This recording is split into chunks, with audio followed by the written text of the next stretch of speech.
Dívida, Maria Lúcia Fatorelli, muito obrigado pela sua presença aqui no programa. Eu queria que você tentasse explicar em 3 minutos, o que é difícil, a tarefa é árdua diante do massacre de propaganda do governo a favor da reforma da Previdência. Eu queria que você explicasse por que o déficit, o famoso déficit da Previdência, é na verdade um déficit fabricado, que é a tese que você defende, e queria que você explicasse isso à luz do parágrafo 194 da Constituição Brasileira. Em primeiro lugar, agradeço a oportunidade de estar aqui com vocês, uma honra para a Auditoria Cidadã da Dívida. E essa questão da Previdência, ela foi a maior conquista da Constituição Federal.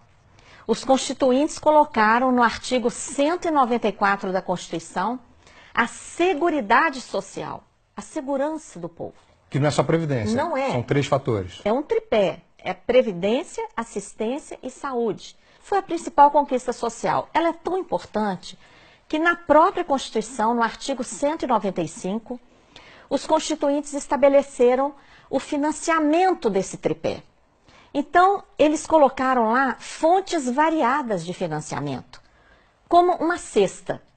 Nessa cesta, eles colocaram, primeiro, os trabalhadores e empregadores vão contribuir com uma contribuição para o INSS incidente sobre a folha, paga tanto pelos trabalhadores como pelos empregadores. Também, as empresas vão contribuir sobre o lucro. Então, foi criada a contribuição social sobre o lucro líquido. Criaram também a contribuição que incide sobre o consumo. Tudo que consumimos, bens, serviços, a COFINS, contribuição para o financiamento da Seguridade Social, que é a maior arrecadação do país. Tem também PIS/PASEP, arrecadação sobre a venda de produtos rurais, arrecadação sobre todas as importações e várias outras fontes menores, como, por exemplo, uma contribuição que incide sobre todas as apostas de loterias e concursos pagos no país. Então, se tem tanta fonte de financiamento, por que o governo insiste em dizer que tem o déficit? Como é que ele fabrica esse déficit? Então, ele pega lá dessa cesta, onde estão todas essas fontes variadas, ele vai lá e pega somente a contribuição do INSS.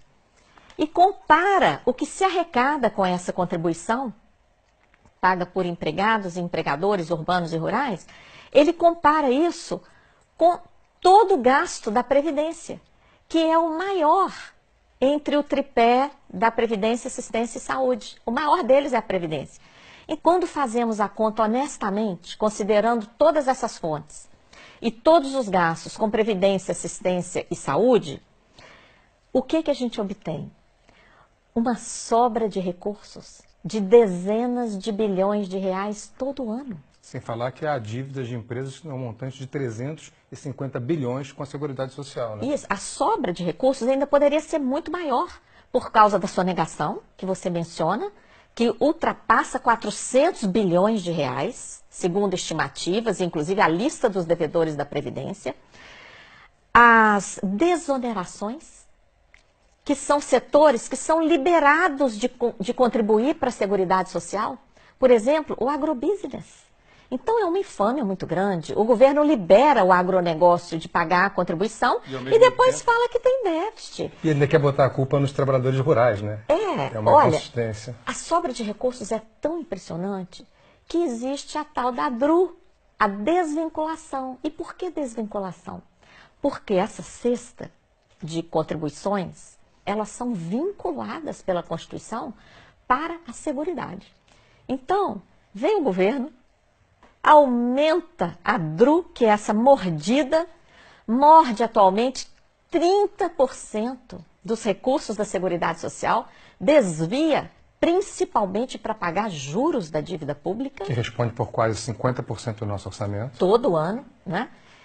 E depois vem falar de déficit? Não. Maria Lúcia, essa explicação dos ovos, né, dos 8 ovos na cesta, é muito boa, porque ela consegue se contrapor a essa propaganda maciça do governo que tenta impor uma visão da reforma da Previdência para o grande público. E, ao mesmo tempo, a grande mídia faz o mesmo, inclusive através de analistas políticos que sempre repetem: a reforma da Previdência é primordial e sem ela o país vai quebrar. Muito obrigado por ter sido tão clara com a gente.